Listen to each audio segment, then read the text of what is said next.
ada namanya Aldi, itu lulusan SMA Mas. Oke. Kakak ini adalah perusahaan pertamanya yang karyawan tetap. Itu pertama sebagai admin chat. Admin chat laki-laki, aku rekrut sebagai admin chat gitu. Ternyata aku lihat, bagus nih dia growth mindset-nya bagus. Aku geser ke gudang, ke warehouse tuh, ngelola warehouse. Percaya nggak Mbak, kemarin di saat Ramadan kita jadi top 1 itu, manajer operasionalnya itu Aldi. Yang sudah 5 tahun kerja sama kami. Ternyata once ada si talent ini punya growth mindset dan kita juga kasih kepercayaan dan dia selalu memberikan yang terbaik, nggak hitung-hitungan gitu ya. Ya sekarang beliau menjadi bisa dikatakan operational manager atau warehouse manager di KK. Opportunity baru nih, mengkonekkan antara kebutuhan brand-brand yang pengen mendapatkan produk dengan kualitas yang baik dan mengkonekkan dengan kebutuhan garment ataupun penjahit-penjahit UMKM ini yang perlu ada project gitu kan, perlu ada project. Akhirnya kita coba konekkan. Ijai juga sudah membuat MOU dengan salah satu fintech. Gitu. Jadi kayak karena kadang-kadang misalnya buat Ramadan nih butuh modal gitu. Ya. Nah, biasanya Ijait akan merekomendasikan itu ke fintech. Nanti fintech itu kan akan melakukan assessment dan karena udah percaya dengan Ijait, Ijait nih yang mengerjakan. Timbul ekosistem di situ. I see.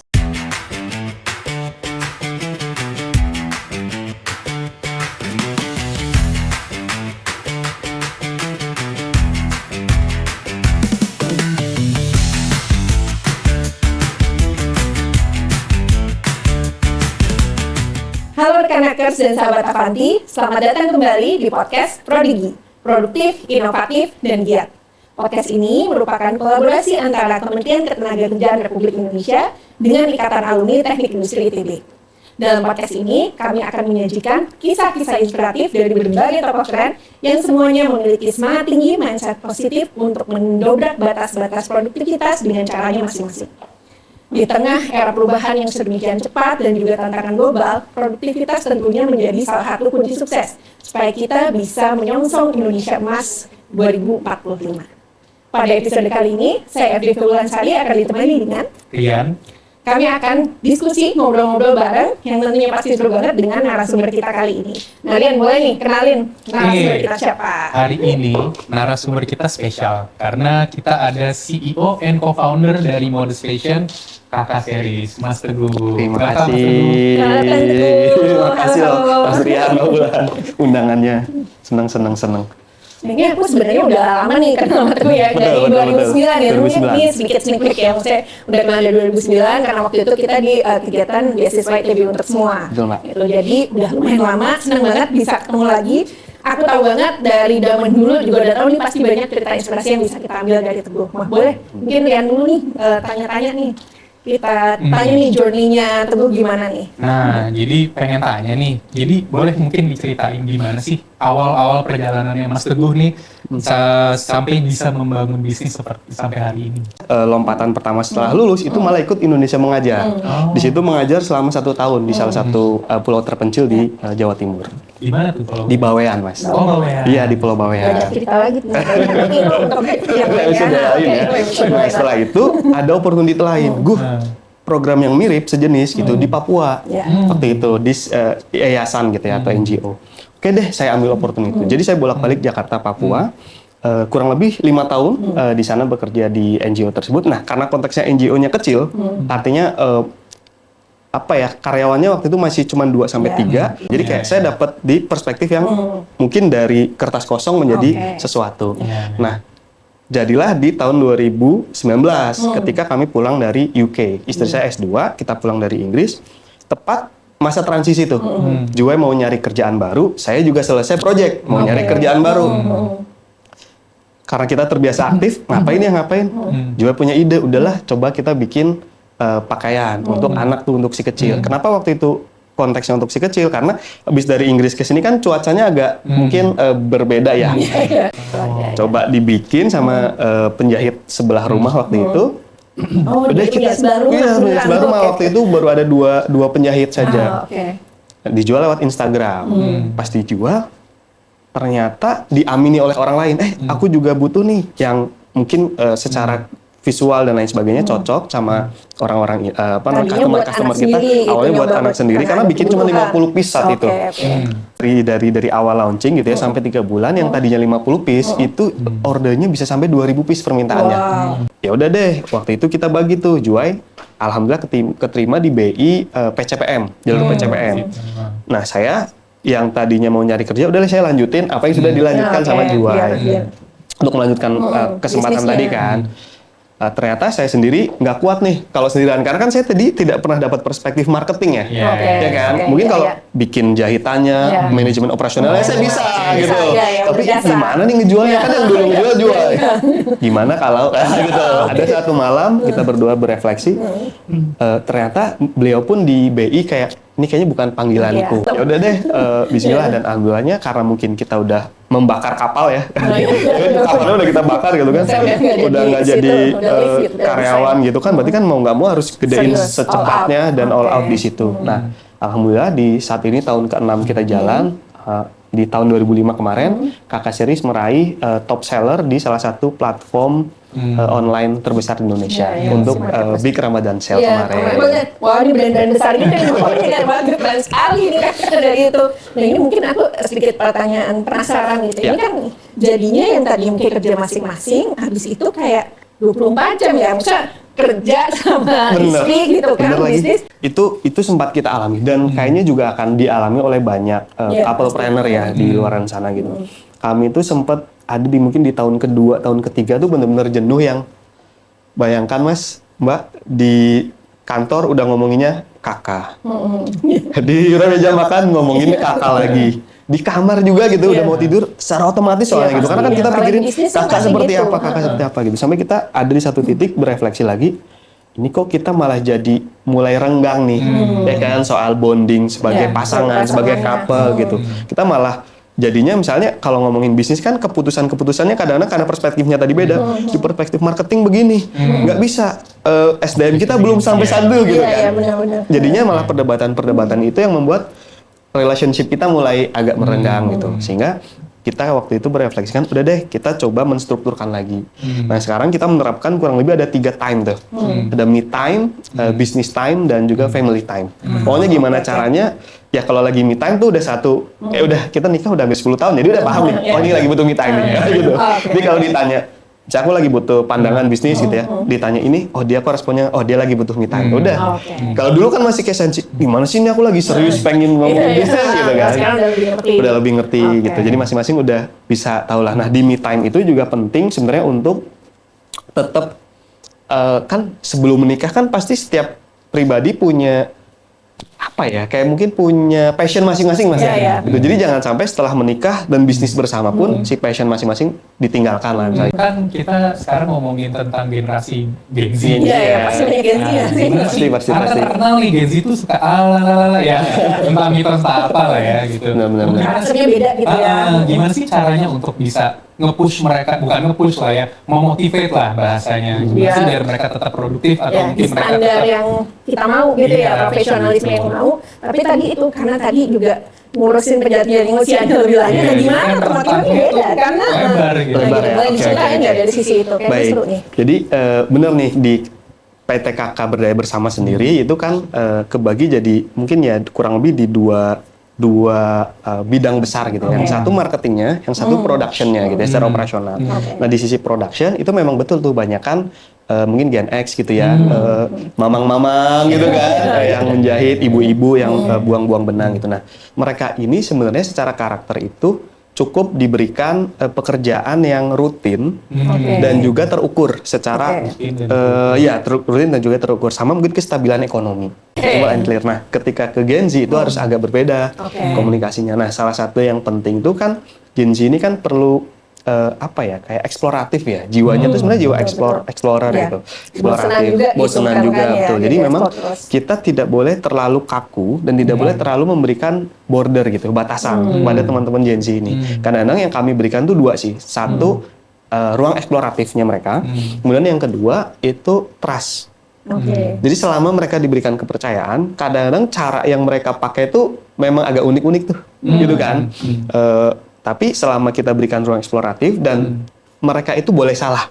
Oke. Nah itu kadang-kadang Gen Z itu Kasih ruang untuk salah. betul gitu. kasih ruang untuk Oke. salah dan kemudian nanti dibimbing. Kadang-kadang tuh yang agak mungkin memang agak gapnya jauh tuh mungkin soal attitude kali ya. Mungkin generasi yang udah lebih duluan lahir gitu kan, itu kan kayak ada unggah-ungguhnya, ada bagaimana kita melakukan pendekatan teori-teorinya seperti apa. Nah di Gen Z itu kan lebih direct ya gitu. Nah itu agak ke bawah Straightforward. kadang-kadang, Oke. agak ke bawah di admin. kurang yang manis-manisnya Iya, gitu, kurang kurang yang yang- apa ya, kurang Iya, yang bahasa mengayomi basinya. bahasa basinya gitu. Nah itu memang harus di Aku banget. tertarik nih tadi ngasih Gen Z trust. Aku agree dengan yang boleh salah. Cuman kan ketika kita ngasih trust tuh pasti ada sebuah parameter yang harus dijaga gitu. Betul. Nah itu gimana caranya nentuin itu dan gimana caranya untuk oke ini gue percaya sama lo.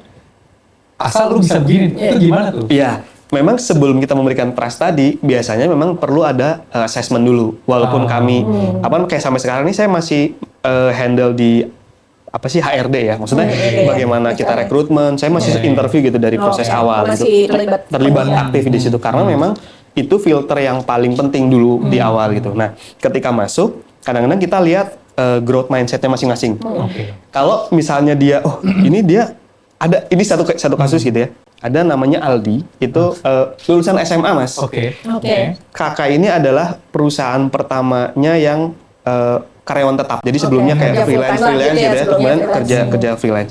Itu pertama sebagai admin chat. Admin chat laki-laki aku rekrut sebagai admin chat gitu. Ternyata aku lihat, bagus nih dia growth mindsetnya bagus.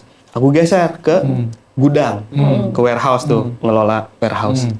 Percaya nggak mbak? Kemarin di saat Ramadan kita jadi top one itu, manajer operasionalnya itu Aldi, yang sudah 5 tahun kerja sama kami. Jadi dia masuk di KK sekitar tahun 2021. Artinya apa? Ternyata dari, mohon maaf gitu ya, bukan mengecilkan teman-teman lulusan SMA, namun ternyata once ada si talent ini punya growth mindset dan kita juga kasih kepercayaan dan dia selalu memberikan yang terbaik, nggak hitung-hitungan gitu ya. Ya sekarang beliau menjadi bisa dikatakan operational manager atau warehouse manager di KK. Bagaimana dia grow dan kita bisa memantau itu sih. Ada juga yang dulu sempat ini growth mindsetnya bagus nih, tapi kemudian kita kasih trust di hal tertentu, ternyata mungkin secara kompetensi dia nggak masuk ke situ. Ya udah, ya kembali lagi ke yang sebelumnya kayak gitu. Kalau tadi kan kalau nanti pas Ramadan pasti partner yang ngejahit yang kayak gitu itu akan jauh lebih banyak gitu ya. Terus juga mungkin ada worker yang seasonal ya, maksudnya kalau nggak salah aku pernah lihat lowongan kerjanya ratusan gitu ya pas mau menjelang Ramadan. Nah itu kan cuma bentar. Nah gimana bisa maintain standar kerja yang sama, terus gimana maksudnya rekrutmennya standar kerja yang sama supaya ya nggak blunder, karena lagi Ramadan itu kan kalau sampai ada yang blunder pasti langsung kacau nih untuk brand gitu. Betul. Nah ini mungkin juga jadi insight menarik buat teman-teman yang mungkin bisa diterapkan. Jadi yang kami terapkan itu seperti community based gitu. Sederhananya sebenarnya kalau bahasa sederhananya tuh gini mbak, misalnya kan tadi ada karyawan tetap, misalnya ada 10 orang. Nah kita bilang ke 10 orang ini untuk cari masing-masing temennya 2. Jadi dari orang terdekat dulu, gitu kan, dari teman-teman terdekat dulu. Nah selama misalkan tadi kita perlunya di Ramadan, kita perlu misalnya ada 50 orang untuk tim warehouse. Biasanya saya udah mulai kelola dari 50 orang teman-temannya tim kami ini, mulai kita ajak terlibat beberapa bulan sebelumnya, tapi jangan langsung 50. Ganti-gantian gitu. Supaya dia mulai chip in dulu nih dengan produknya kakak ini, standarnya dia seperti ini. Misalnya 5 orang kita libatin dulu untuk kamu ngerapihin rak bagian sini ya, sambil misalnya ngitung SKU-nya berapa dan lain sebagainya. Itu dilibatin dulu. Tapi udah tuh, misalnya informal aja ya, let's say misalnya 2 minggu. Dan habis itu 5 orang yang lain lagi dari teman yang lain, kita tarik lagi. Betul, udah praktek duluan. Sehingga ketika tadi ada momentum high season gitu ya, tiba-tiba lonjakan. Banyak banget. Lonjakan gitu kan. Nah, teman-teman yang ini tuh juga udah siap untuk, ayo kita dipanggil lagi nih untuk kakak, dan mereka tidak perlu ada adaptasi yang terlalu cepat. Nah, kalaupun misalnya ada di momen-momen tertentu yang waduh ini harus benar orang baru nih. Nah, udah pasti orang-orang baru tersebut hanya akan menghandle yang paling mudah ya. Misalnya packing aja udah, masukin aja orangnya. Tapi yang meng-QC itu orang lama semua. Nah, tadi kita udah sempat ngobrol beberapa hal nih Mas. Sekarang aku pengen tanya. Kan kakak itu adalah UMKM-nya lokal. Nah, sedangkan Jahit itu adalah yang mengkonekkan nih semua UMKM-nya itu. Nah, gimana tuh Mas hubungan di antara keduanya, terus kira-kira hubungannya sama supply chain. Oke. TI Mungkin banget ya kayak pertanyaannya. Jadi kan jahitnya kan tadinya mau ini kan dibentuk karena memang supply ke kakak gitu ya, untuk support Betul. kakak. Tapi kan kayak ini akhir-akhirnya aku dengar udah mulai nerima klien juga kayak gitu-gitu, mungkin bisa diceritain lebih Oke, jauh. saya gitu. coba mungkin jelaskan dari gambaran Iya, awalnya gitu ya, gambarannya journey-nya. seperti apa sih Awalnya kan Kakak Kakak Jahit? itu satu brand fashion yang di situ ada produksi dan juga ada retailnya, gitu Oke, kan. iya. Di satu momen kami mendapatkan banyak ya karena kita berpartner dengan beberapa garment ataupun konveksi-konveksi UMKM di sekitaran Jabodetabek misalnya, itu banyak misalnya mengeluh lah gitu kayak ini kalau lebaran okupansinya bisa 100%. Mereka misalnya punya sampai 150 mesin. Tapi ketika setelah lebaran mungkin separohnya atau bahkan cuma 40%. Jadi banyak mesin yang idle Betul gitu. gitu. Jadi di sisi aset production ada banyak mesin yang idle. Nah, lalu dari sisi market kita dengar dari teman-teman brand fashion yang lain. Brand-brand selain Kakak gitu ya nanya, "Kakak produksinya di mana sih? Kok bisa lebih stabil? Bisa nitip produksi nggak?" Nah, di situ kemudian tercetus ide, wah, opportunity baru nih mengkonekkan antara kebutuhan brand-brand yang pengen mendapatkan produk dengan kualitas yang baik dan mengkonekkan dengan kebutuhan garment ataupun penjahit-penjahit UMKM ini yang perlu ada project gitu kan, perlu ada project. Akhirnya kita coba konekkan. Bahkan e-jahit ini tidak hanya mengkonekkan secara raw material saja dan juga dengan market gitu ya, dengan brand fashion. E-jahit juga sudah membuat MOU dengan salah satu fintech.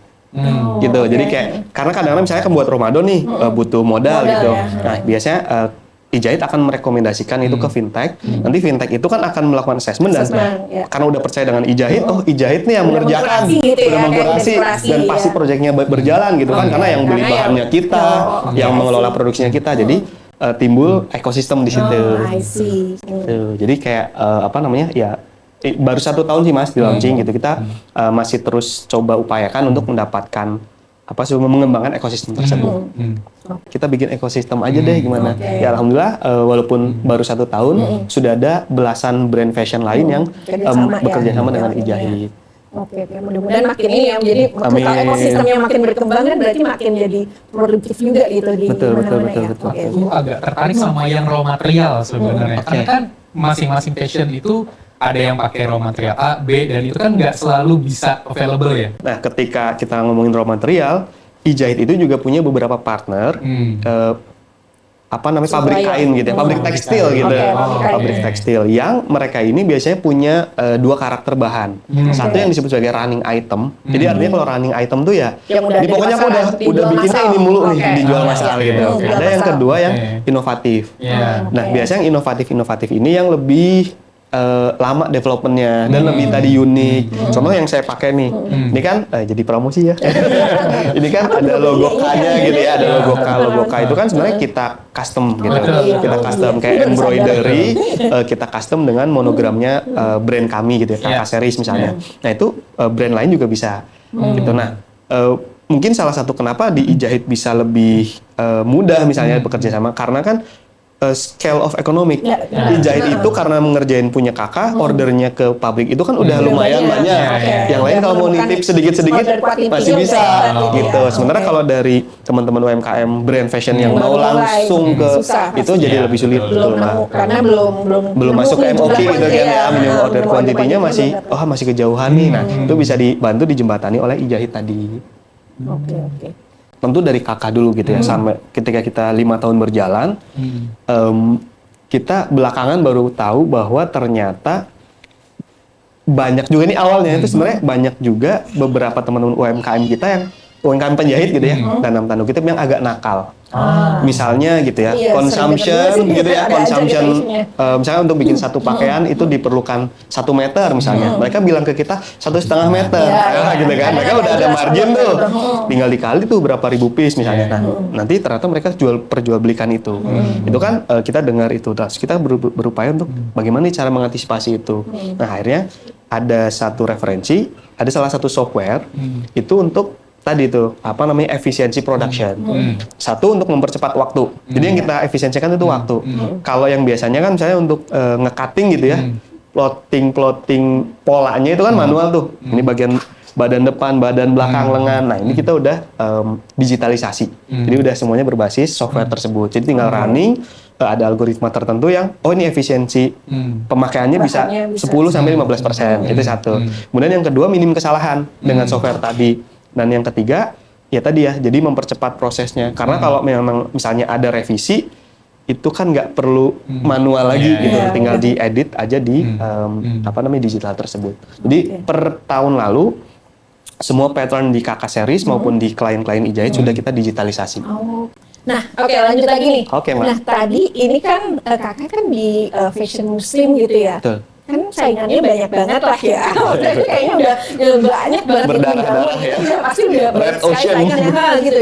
Apalagi Indonesia memang pasarnya juga besar sekali gitu. Betul. Nah, kira-kira gimana tuh strateginya Teguh sama Joy gitu ya?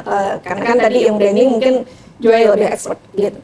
Untuk itu bisa jadi beda gitu, bisa unik dan tetap bisa tadi jadi top seller di tengah banyaknya persaingan yang ada. Oke. Apa ya? Kalau itu juga kadang-kadang kita masih mencari tuh ya Mbak, menganalisa apa gitu. Tapi mungkin learning yang bisa kita sampaikan gitu, kami sampaikan ke teman-teman. Satu, sebenarnya kenali behavior dari audience ataupun customer-nya. Karena kan fashion itu kan industri yang fragmented ya.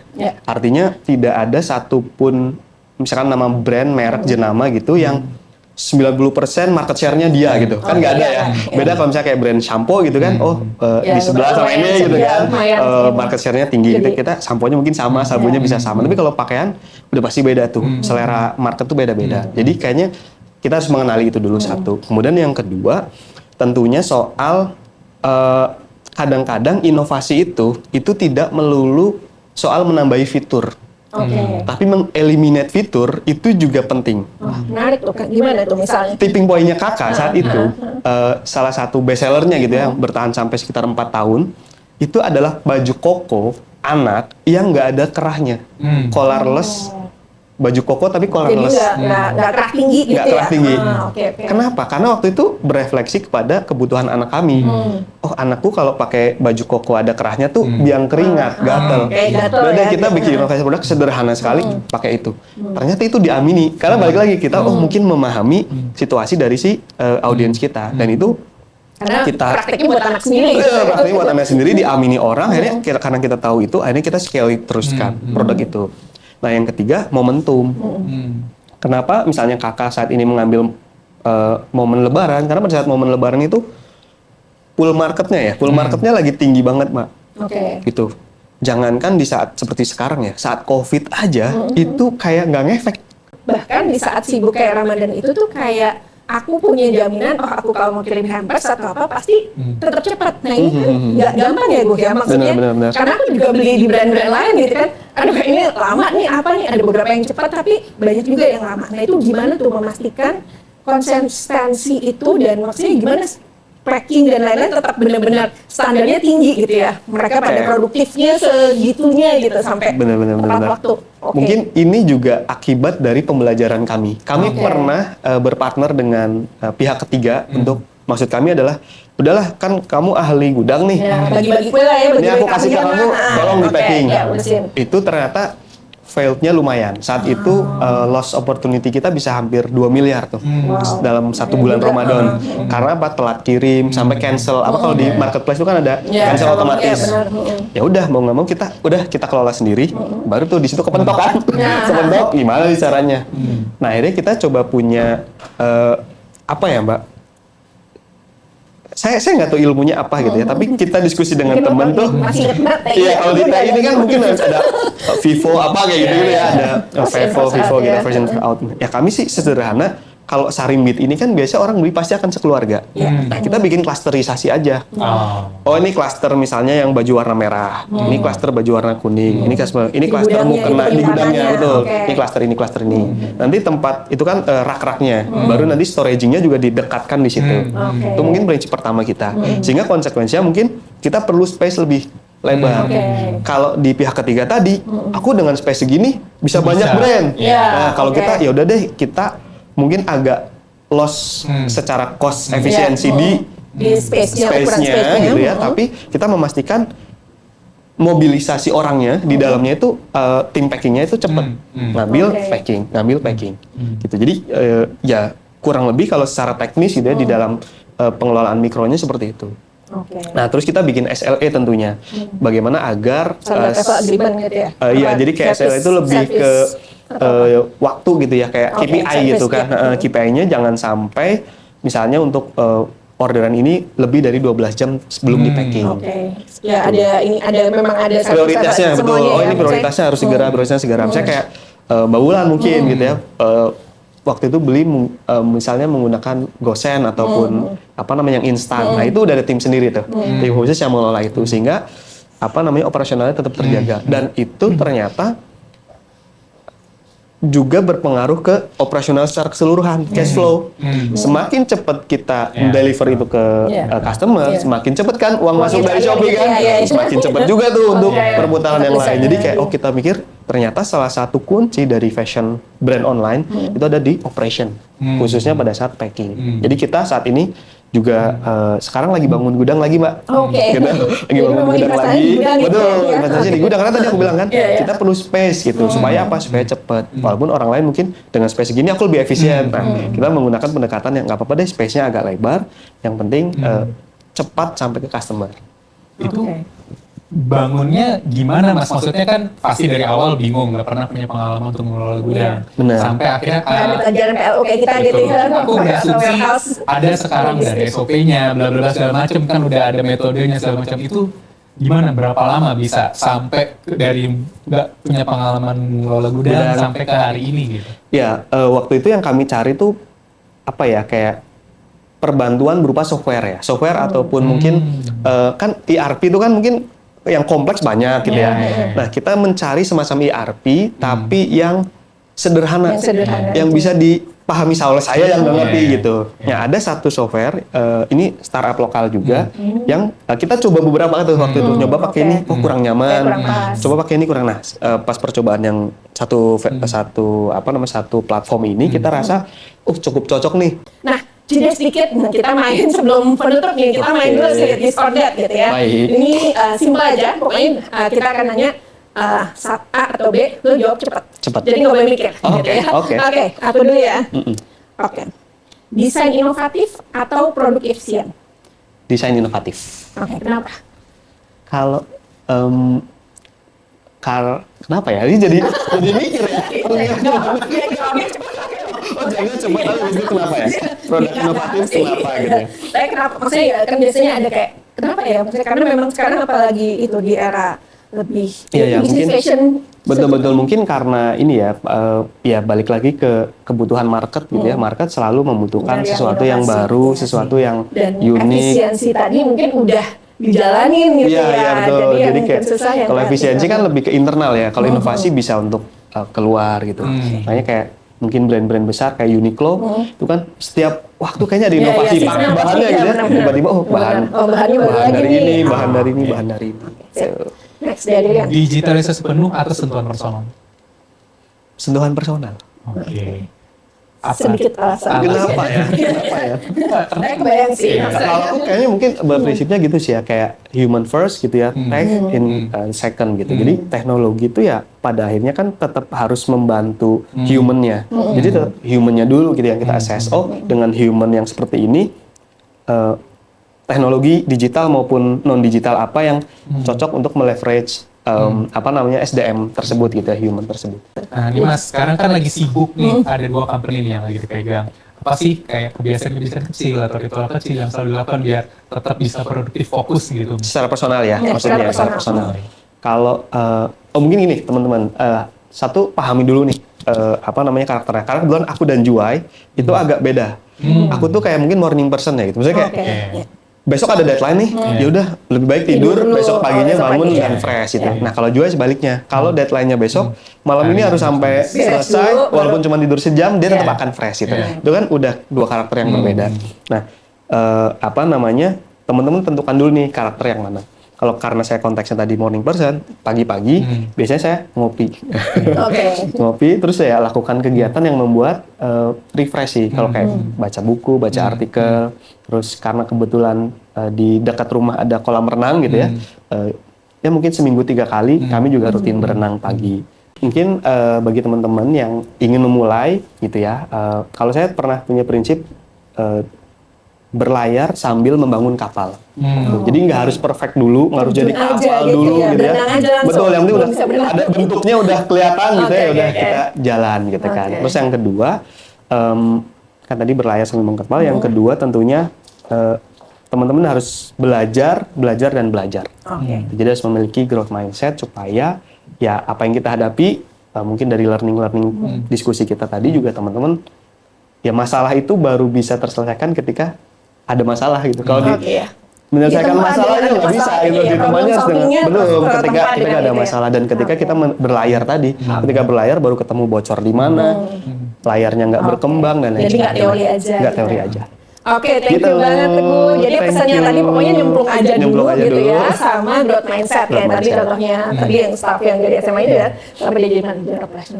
Oke, terima kasih banyak nih Teguh, kita ngobrol-ngobrol tadi sama Wah Marian, kayaknya seru banget. Mudah-mudahan benar-benar bisa jadi inspirasi buat siapa aja sahabat Avanti dan juga rekan-rekan yang dengerin, yang nyaksiin podcast ini. Semoga bisa dipraktekin gitu ya tips-tips yang tadi di-share, baik di konteks personal mungkin tadi ataupun di profesional. Nah, jadi mudah-mudahan makin banyak yang bisa menggerakkan gitu ya industri tekstil di Indonesia. Oke, nah jangan lupa semuanya di-share podcast ini gitu ya, ditonton juga, subscribe dan juga like dan komen ada di kanal-kanal sosial media kita. Ada di Instagram, ada di YouTube dan juga ada di TikTok, Kemnaker dan juga Ikatan Alumni Teknik Industri ITB. Salam Avanti. Salam Avanti. Salam Avanti.